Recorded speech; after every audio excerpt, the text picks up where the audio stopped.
Alright lads, so the beginners pack of 2020, the one that has been out for like the last 5 or so months now, is actually resetting, and the new beginners pack is going to be coming out tomorrow. So in preparation for that, I do have some kind of tier list talking about what characters that you might want to pick up. Now if you haven't already bought the one that is in the shop right now, I definitely recommend picking it up, especially if you are missing a character, because it's one of the few times and only times where you can actually buy a character for like £5 or so and guarantee the character that you want. Very rarely do you get to do that, and it's definitely one of the only few things in this game that is worth the money. So if you are missing a character from the last batch, which is the one in the shop right now, or if you're missing a character in this current batch, then I definitely recommend picking up just for that character. Now, if you are someone that's probably missing a few characters, maybe you're new to the game and want to pick someone up, well, here's the list of characters that you might want to think about before buying this pack. So if you don't know how this does work, I believe it's only a £5 pack, and you pretty much get to pick one of the 20 characters in this list. Now, what is disappointing is that like 12 of these 20 characters were in the last pack. So it's kind of annoying that they barely made any kind of change. They added a few characters, and mainly these two at the top right there.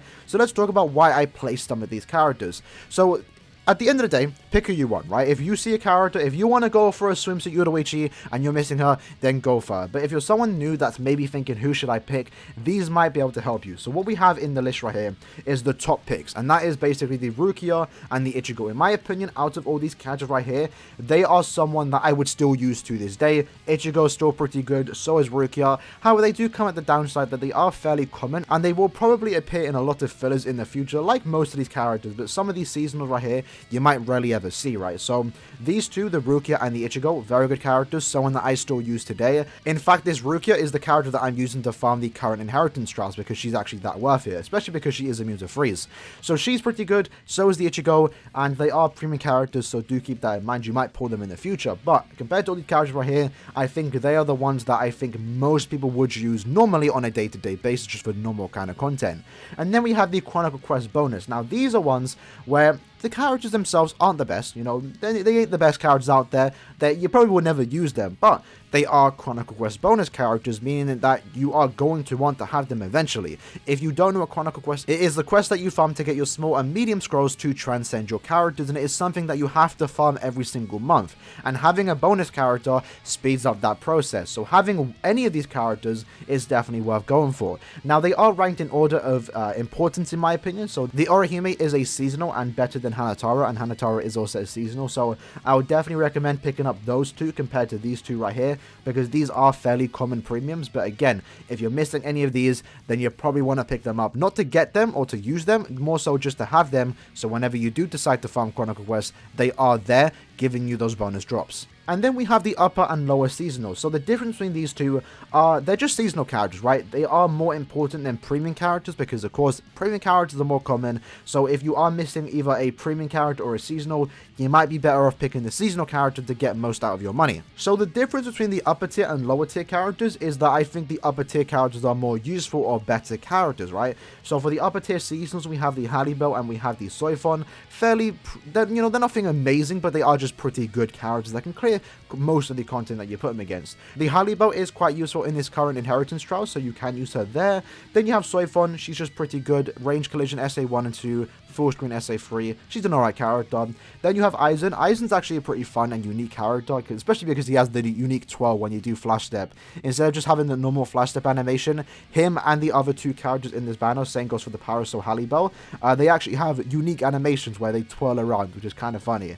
So Aizen is a character with 100% bruiser but no flurry, and that does hurt him quite a bit, but he's still useful. He can still be used, especially if you do take him to level 10 attack. If you are an Aizen fan, you probably don't need me to tell you to pick him up. He's actually okay as a character. He can play content, just not as fast as other characters. And then you have Byakuya, who is, again, just another okay SP character. Nothing too special, nothing too bad. Can't really go wrong with him, especially if he is a new character. And then you have the lower tier characters where they just have problems with their strong attacks that make them, you can use them, but at that point you are forcing yourself to use them, right? So we have the Grimmjow, no affiliation killer, can be useful in GQ. Then we have the two swimsuit characters from 2019. They're also okay. The Yoruichi, I am a massive fan of Yoruichi. I don't really mind her kit too much, but I definitely would prefer to use other characters over her. Most used out of these two that I've gotten out of them for the last 2 or so years is actually in Senkamon. So they are useful in Senkamon. Same goes for this Grimmjow and same goes for the Ruruka. I don't use them, but when I do, it's mainly in Senkamon quests. And then we have the premium characters, where the premium characters are actually pretty nice. We have the Toshiro, I'm currently using in this Inheritance Trials, very good, very useful in there. We have the Aizen, very useful character in GQ, epic raids, for normal content too, he's just actually pretty good. And then we have Kisuke, very good in Guild Quest, very good in epic raids, can't go wrong with that. And then we have White Ichigo, who is... I think he's the worst of these four right here, but he's not a bad choice, especially if you are missing him. And the lower tier premium are just characters that you probably won't have to pick up. Like Shinji and Isshin can be used in Senkamon, but a lot of other characters can too. There's always better options than them, and the only reason why I would pick up these two characters is if you are missing them, and they are the only characters you are missing. But there you go, lads, a very short tier list on what characters to actually pick. Again, it comes down to personal preference. If you are missing someone that you want to go for them. It's your money, your account, you know what to go for. There's really no wrong option, right? If you want to go for Isshin because you like Isshin, then go for him. But this video is mainly to help some of the new players out there deciding on what character to pick if they are missing, you know, more than half of the characters on this list. You have the two best characters in the pack that you're probably going to use more so than other characters here. You have your Chronicle Quest bonus that are going to be useful to have for farming every single month when it comes to Chronicle Quests. Then we have some seasonal characters that are more rare than premium characters. These are the better ones compared to these four right here. And then we have the four better premium characters, and then we have the lower characters where, again, you'll probably just pick them up if you are only missing those two. So that being said, lads, hopefully you guys did enjoy the video breaking down the character pack. Who are you picking? Let me know in the comments below. For me, I'm really indecisive on who I should actually pick. I really don't know. I have everyone here, unfortunately, so I'm not sure who I'm going to go for. If I didn't sell my free Kisuke, I probably would have picked up Kisuke to get him 5-5. So, kind of regret doing that, but it is what it is. I might actually just pick up the Grimmjow to get him closer to 5-5, because I do need to get a good character to use in the no affiliation week of GQ. So, that being said, I hope you guys did enjoy it. Let me know who you are picking in the comments below, and I'll see you lads in the next one. Peace.